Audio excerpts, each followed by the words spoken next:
Hello, I'm Super Orange Cat here, and with some admittedly belated news here, Toonami related. This piece of news actually came out like right around the time I submitted my bracket video yesterday. I didn't notice it until later. If I did know, I would have definitely included it. But here I am a day later, so at least reporting this a day later gives me opportunity to kind of collect my thoughts a bit, so I can be a little more focused with this analysis here.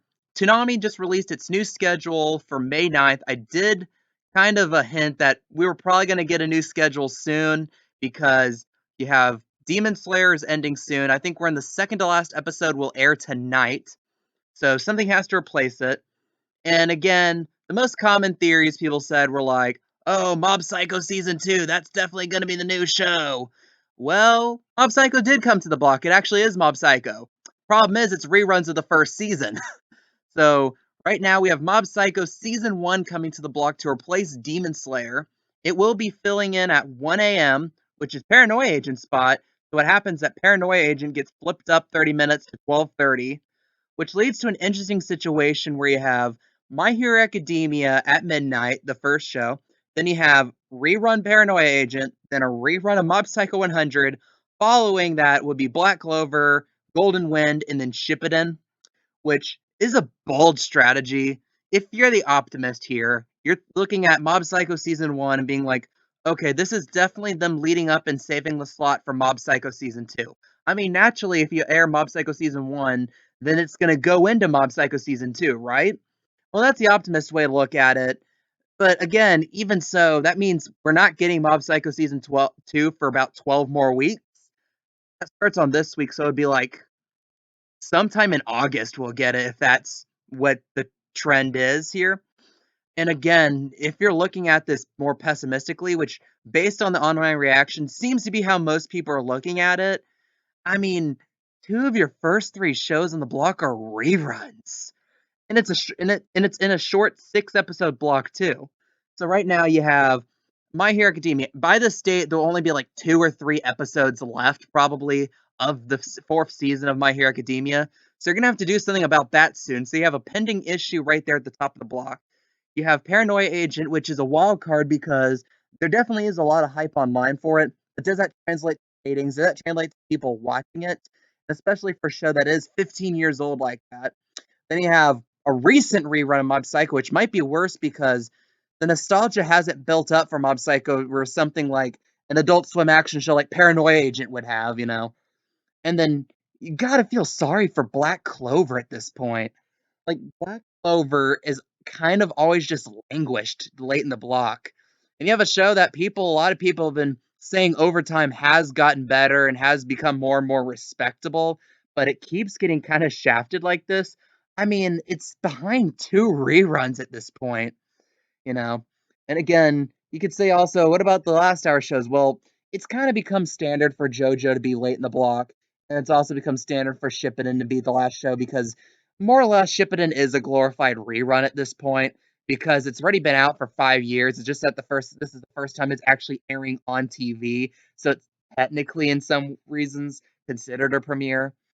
But again, if you're like, well, technically this has been available, these episodes have been available for 5 or so years, then that's half the block are reruns at this point.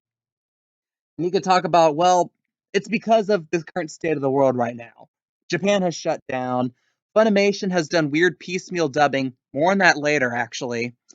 And so, what can you do? Well, my theory is that you just look a little outside the box, look for shows you haven't aired that kind of fit, that at least tangentially fit the Toonami mold, and just go with them. Because odds are, if you just air some of them, at least one will end up being a smash cult hit in some way. Like I've already suggested, get Konosuba, suggested get the first season of Kagura-sama Love is War. Shows that I know right off the bat have a good fan base, have a sizable fan base, and will probably draw people to the block. And you can't even say stuff like, well, sexual stuff turns people off the block because we just had Food Wars and it exceeded expectations. And that's another thing too about them just being unable to acquire the rights to seasons 3 through 4 of Food Wars at this point, which is the reason why we have Paranoia Agent here in the first place. And you ultimately have a situation where if you just looked at it on paper a few weeks ago, you're like, wow, you have Demon Slayer, you have My Hero Academia, you have all these standards on the block. More people are going to be watching them because, again, Everyone's at home. There's no live sports going on.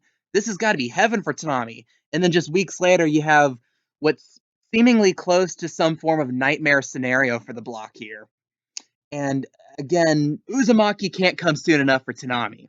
That's going to be the one thing that might end up having to get Toonami out of this funk, especially if the shutdowns stay prolonged, which I am a bit of an optimist. I don't think they will be lasting as long as people think they will. But again, if they do, then you're just gonna have to hope that Uzumaki, which we don't even know how far along they are yet. Like you have Jason DeMarco talking about Uzumaki and Blade Runner, the new Blade Runner show that'll be coming out next year, and saying, "Oh, things are doing fine, progress isn't affected." But with so much of your progress is being done in Japan, and you have news of all these studios shutting down production right now, including production for some of their big shows. Like, for example, I think a day or two ago they announced that Black Clover will be stopping production for the time being. It's hard to believe that Production IG is still producing these shows at this point. They haven't shut down themselves. So ultimately, I'm personally expecting there to be delays in both of those shows. Do not be surprised if Uzumaki does not air in 2020. I'm still leaning towards it does find a way to air this year, but do not be surprised if you get an announcement in a few weeks saying, well, because of this whole disease thing in Japan, all the animation studios can't work. For the safety of our workers, we have pushed back Uzumaki to 2021. Do not be surprised if you get that announcement from Jason DeMarco or Toonami in the next couple of months. I'm kind of anticipating it though. But again, nonetheless, with all this dour news about the state of Toonami and with this schedule kind of being pretty bad, I would at least cover some good news. Like you have, I mentioned a few weeks ago about My Hero Academia, how Funimation has been doing this piecemealing together of the dub continuously, and how a couple weeks ago they did finalize and produce episode 84. And apparently, also, they just got announced, I believe, earlier today that My Hero Academia episode 85, the dub has been completed and will air tomorrow. And the same thing with episode 124, Black Clover. That's important because although right now we're still 10, I think like 10 episodes behind the dub of Black Clover, if things end up being prolonged and if they can't dub out Black Clover, then that show might be off the block soon. And again, that's not an enviable situation. However, this is interesting because it shows that Funimation at least is committed to getting dubs out. And also, you can see here in this tweet that they're also trying to get through Nekopara and Asteroid in Love, two shows that are not and probably will never be on Toonami. But at the same time, it just shows kind of the mindset of Funimation at this point because with a service that's based mostly on streaming at this point, their revenues are almost entirely streaming. This is vital. Getting new episodes out because if no new episodes out, people are just gonna stop watching, and they're just gonna go back to like Netflix or Hulu where there's giant stockpiles of like other, usually non-anime shows at this point. And they know that, so they're just trying to rush through dubbing as soon as possible. And it's at like a when we're finished basis too, because this is not weekly. Because it's I think been more than 2 weeks since episode 84 of My Hero Academia got finalized. So it still opens up the possibility of running out of dubbed episodes for My Hero Academia.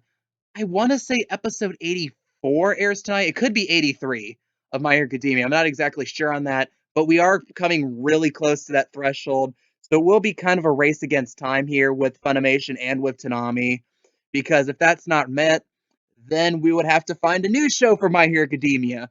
Either that, or they'll just probably hell, they might, considering that they're airing Mob Psycho reruns in the middle block, they could just start from season 4 again at the start of the block. I would not be surprised if that's what Tommy does. It would be stupid for ratings. It would be stupid in general to have your first half of your block be reruns, but honestly, I wouldn't pet it past Toonami, considering that My Hero Academia is their cash cow at this point. It's Funimation's cash cow. It's Toonami's cash cow, and it's probably the most persistently big name in anime right now, at least outside of Japan. Inside Japan, it's always going to be One Piece. But again, what do you guys think about this news update? What do you think about Tanami's new schedule? What's your thoughts on the piecemeal work that Funimation is doing with their dubs right now? What are your opinions on it? I love listening. I love reading them. If you like this content, please like. It keeps me afloat in YouTube search results. And subscribe as well. I am Super Orange Cat, and that is all.